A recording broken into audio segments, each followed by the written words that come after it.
smuggling unaccompanied children into the United States. These monsters behind the operation drugged unaccompanied children coming into our country. At 11:47 p.m. on January 29, 2025, the Federal Bureau of Investigation and Immigration and Customs Enforcement issued a joint statement from their Minneapolis field office that would shake the foundations of the United States immigration system.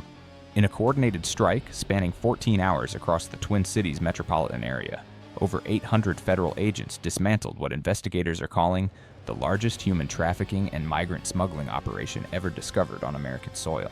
The numbers are staggering and almost impossible to comprehend.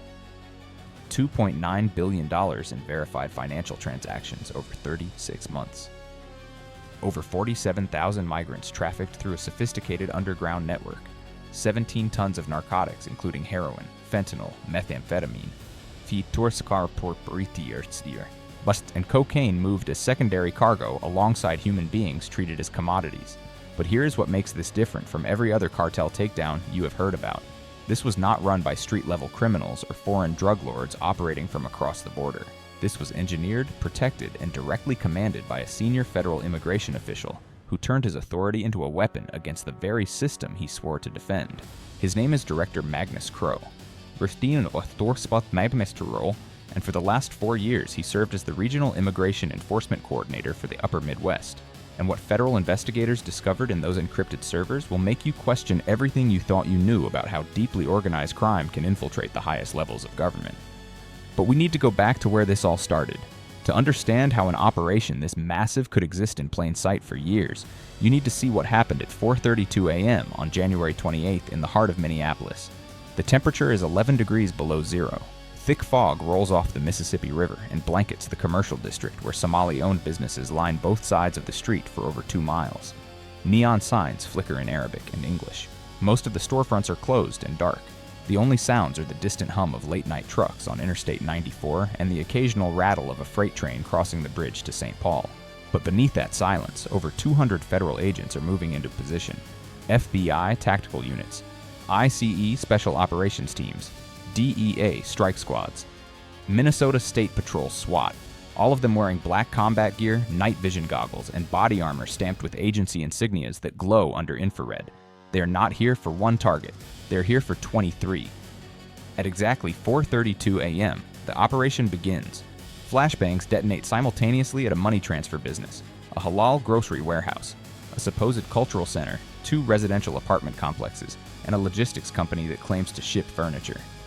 The sound of splintering doors and shouted commands in English and Somali echoes through the frozen streets. Inside the money transfer office, agents find over $4.7 million in cash stacked in vacuum-sealed bags hidden inside industrial freezers labeled as lamb and goat meat. The bills are still cold to the touch. In the warehouse basement, they discover a fully operational command center with wall-mounted monitors displaying live feeds from the Minneapolis-St. Paul International Airport, bus terminals, and border checkpoints as far south as Texas. 32 laptops are running encrypted communication software. File cabinets are stuffed with fake identity documents, counterfeit work visas, and fabricated asylum applications with official government seals that look completely legitimate. At the apartment complexes, agents breach reinforced steel doors and find over 140 migrants packed into units designed for families of 4. Men, women, and children from Somalia, Ethiopia, Eritrea, and Sudan. Some have been there for weeks, others for months. They are malnourished, terrified, and speaking in whispers about people they call the handlers. The handlers collect money. The handlers decide who eats. The handlers decide who gets to leave and who stays. In one apartment, agents find a young woman locked in a bathroom with her wrists zip-tied together. She has bruises on her face and arms. She tells investigators through an interpreter that she was told she owed $18,000 for her passage to America and that she would work in a factory until the debt was paid. She has been in that apartment for 7 months and has never been outside. But the discovery that changes everything happens at the logistics company. Federal agents cut through a padlocked steel door in the loading bay and find a hidden sub-level accessed through a hydraulic lift disguised as a truck maintenance pit. When they descend, they find themselves in a narrow corridor lined with metal shelves stacked with shrink-wrapped bricks of heroin, methamphetamine, fentanyl pills, and cocaine. The drugs are labeled with shipping codes and inventory numbers like products in a corporate warehouse. At the far end of the corridor is a reinforced server room kept at a controlled temperature of 62 degrees. Inside are 12 high-capacity hard drives connected to a satellite uplink system. The agents shut down the power and seize everything. They have no idea yet, but what is stored on those drives will lead them directly to the man who built this empire from the inside. By 9:15 a.m., the seized servers are transported under armed escort to the FBI Cyber Division facility in Brooklyn Center, Minnesota. Digital forensics analysts begin cracking the encryption. It takes them 4 hours. When they finally break through, what they see on the screen is not the chaotic records of a street gang or a disorganized smuggling ring. What they see is a corporate structure, an organizational chart, a master operational blueprint with a code name at the top of every file. Project Corridor North. The analysts scroll through thousands of documents, spreadsheets, transaction logs, and internal communications. What they piece together is a network that spans 8 states and connects directly to criminal syndicates operating across East Africa, the Middle East, and Central America. But the network is not just moving people. It is moving them as part of a larger supply chain that includes narcotics trafficking, money laundering through shell companies, and document fraud at an industrial scale. The financial web is staggering. Over 63 shell companies registered across Minnesota, Wisconsin, North Dakota, South Dakota, Iowa, Illinois, Michigan, and Ohio. Fake trucking firms, sham logistics contractors, nonprofit refugee assistance organizations that exist only on paper, construction companies that never build anything, import-export businesses with no inventory, all of them connected through a central financial hub routed offshore to accounts in Dubai, Nairobi, Istanbul, and the Cayman Islands. The money flows in carefully disguised increments, payments labeled as consulting fees, charitable donations, equipment leases, and service contracts. Every transaction is designed to stay just below the federal reporting threshold, and every single transfer is approved, authorized, or directly facilitated by encrypted communication channels linked to one digital signature. A signature tied to an official government email account belonging to Director Magnus Crowe. The forensic team pulls up his internal communications. Emails sent from his personal and work accounts, encrypted messages using burner apps, text logs from phones registered under aliases. And what they reveal is not a man who was compromised by the cartel. This is a man who designed the cartel infrastructure himself. He did not just turn a blind eye to human trafficking and narcotics smuggling. He engineered the system that made it invisible. Crowe used his access to federal immigration databases to alter records, delay deportations, and create false travel histories for cartel operatives posing as refugees. He coordinated with corrupt border officials to relax checkpoint inspections on specific days and times when smuggling convoys were scheduled to cross. He provided advance notice of planned ICE raids so that cartel members could relocate operations or disappear into safe houses hours before agents arrived. And he personally approved transportation routes that allowed trucks loaded with migrants and narcotics to move freely through the upper Midwest without triggering any alarms. In one intercepted message dated November 14, 2024, Crowe writes to an unknown contact using a burner account. The message is chilling in its clarity. Pipeline stays open through January. No inspections on the northern corridor until after New Year. Make sure your people know the window. The forensic analysts cross-reference the timeline. During that exact period, over 3,000 migrants were trafficked through Minneapolis and moved to secondary destinations in Chicago, Detroit, and New York. Over 4 tons of heroin and methamphetamine were transported using the same routes. And not a single interdiction or arrest was made by federal authorities along those corridors during that window, because the man in charge of enforcement had shut the system down from the inside. This is not corruption. This is command-level collusion. This is not negligence. This is engineered treason. And what you are about to see next is how deep the rot goes and how far the federal government had to go to cut it out. At 5:48 a.m. on January 29th, the command center at FBI headquarters in Minneapolis looks like a war room. A massive digital map covers the entire back wall, and across it are 74 red markers pulsing in real time. Each marker represents a confirmed location tied to Project Corridor North, safe houses, transit hubs, money laundering fronts, narcotics storage facilities, cartel-controlled businesses, and at the center of it all, highlighted in yellow, is the residence of Director Magnus Crowe in the upscale suburb of Edina, Minnesota. The operation has a name now: Operation Iron Gate. And the scale of what's about to happen is unprecedented. Over 1,000 federal agents, 73 tactical teams, ICE Special Operations Units, DEA Strike Forces, FBI Hostage Rescue Teams, Minnesota State Patrol SWAT, and for the first time in a domestic law enforcement operation, air support from U.S. Customs and Border Protection Black Hawk helicopters equipped with thermal imaging and loudspeaker systems. The operation launches at dawn. Across the Twin Cities and surrounding regions, federal teams hit their targets simultaneously. At a trucking depot in Burnsville, agents breach a loading facility and find 18 migrants locked inside refrigerated trailers with no ventilation. The temperature inside is 29 degrees. 2 of the migrants are unconscious and suffering from hypothermia. Paramedics rush them to the hospital while agents arrest 4 cartel operatives trying to flee through a back fence. Inside the depot office, they seize over $890,000 in cash and records showing weekly payments to a network of truck drivers who were paid to bypass weigh stations and avoid inspection checkpoints. At a luxury home in Wayzata overlooking Lake Minnetonka, agents storm the property and find a cartel logistics coordinator living under a false identity. The house is filled with high-end furniture, expensive art, and a home office with 3 encrypted laptops connected to satellite communications equipment. In the basement, they find a vault containing over $2.3 million in cash, gold bars, and documents showing property ownership in 7 different states. The man is arrested without resistance. He does not say a word. At a warehouse in South St. Paul, agents discover a hidden fentanyl pill production facility, capable of manufacturing over 100,000 pills per day. The lab is equipped with industrial-grade pill presses, chemical mixing equipment, and stockpiles of raw fentanyl powder imported from China. The DEA team seizes over 2.1 million fentanyl pills ready for distribution, along with enough precursor chemicals to produce an additional 5 million pills. The street value is estimated at over $40 million. 3 suspects are arrested on site. At a residential building in the Cedar Riverside neighborhood, agents enter what is supposed to be a community support center for Somali families. Instead, they find a human trafficking processing hub. Over 60 migrants are being held in cramped rooms with no windows. The walls are covered with handwritten lists of names, phone numbers, and dollar amounts. Each migrant owes between $12,000 and $25,000 for their passage to America. They are told they will work in factories, hotels, or meatpacking plants until their debts are paid. But the debts never decrease. The cartel adds fees for food, housing, transportation, and even for making a phone call home. The migrants are trapped in a cycle of modern-day slavery. But the most important target of the day is Director Magnus Crowe. At 7:22 a.m., a convoy of armored FBI vehicles pulls up to his $1.8 million home in Adena. Agents in full tactical gear surround the property. A Black Hawk helicopter hovers overhead.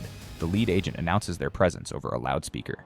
Crowe steps out onto his front porch wearing a suit and tie as if he is heading to the office. He does not run. He does not resist. He stands there with his hands in his pockets and waits as agents approach with weapons drawn. He is arrested without incident and placed in the back of an unmarked vehicle.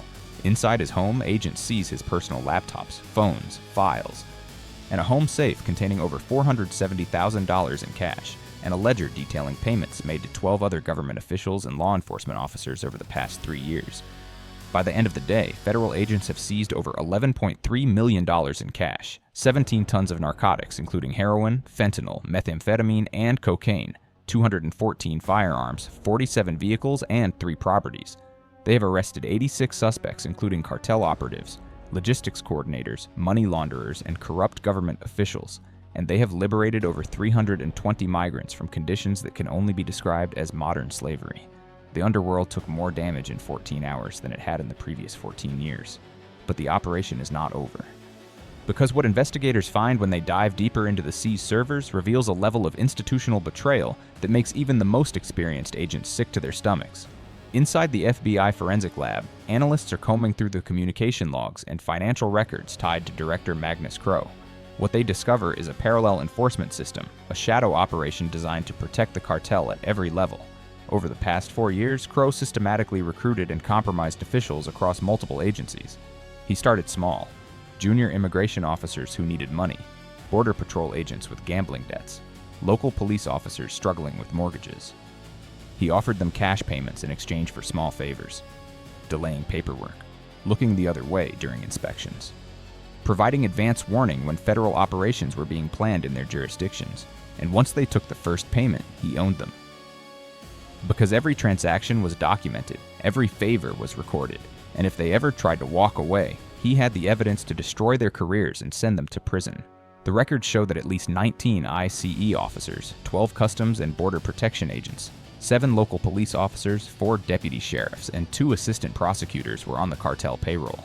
They were paid between $5,000 and $30,000 per month, depending on their level of access. Some altered databases to create false identities. Some tipped off cartel members about pending arrests. Some filed false reports to misdirect investigations. What the federal investigators are looking at is not just a few bad actors. This is a second secret police force, a parallel system built to serve the cartel instead of the public. And it was all orchestrated by a man who sat in meetings with the Attorney General, testified before Congress about border security, and stood at press conferences talking about protecting American families. The badge was not corrupted by the cartel. The badge was weaponized by the cartel. And now the entire system has to be rebuilt from the ground up. But even that is not the end of the story, because when analysts zoom out and look at the full scope of Project Corridor North, they realize that what happened in Minneapolis was not an isolated operation. This was a continental network. The logistics map shows transportation routes stretching from the Canadian border down through Minnesota, Wisconsin, Illinois, Indiana, Ohio, Pennsylvania, and into New York and New Jersey. Trucks registered to fake companies moved migrants and narcotics along Interstate 94, Interstate 90, and Interstate 80 with clockwork precision. The syndicate was moving an average of 12 tons of narcotics per month through this corridor. Heroin from Afghanistan and Mexico, methamphetamine from super labs in California, fentanyl pills produced in clandestine facilities across the Midwest, and cocaine smuggled through southern ports. The drugs were distributed to secondary markets, generating an estimated $200 million in revenue per month. But the human trafficking operation was even more profitable. The northbound syndicate charged each migrant between $12,000 and $25,000 for passage to America. Over 36 months, they trafficked over 47,000 people. That's a gross revenue of over $800 million from human smuggling alone. And once the migrants arrived, they were forced into debt bondage and exploited for labor in industries ranging from meatpacking and construction to hospitality and agriculture. Investigators believe the total financial impact of Project Corridor North exceeds $2.9 billion. And here's the most chilling part. In the final phase of documents recovered from the servers, investigators find evidence of what Crowe called the permanence plan. This was not just about running a temporary smuggling operation. This was about creating a permanent infrastructure, or a system that could operate indefinitely without detection. Crowe was working to turn the upper Midwest into a secure cartel hub protected by corrupted officials, shell companies, and legal businesses that could launder money and provide legitimate cover for criminal activity. He was building a shadow economy, a parallel state within the state. Power does not always announce itself with violence. Sometimes it arrives quietly, dressed in a suit, carrying official documents, and speaking the language of law and order.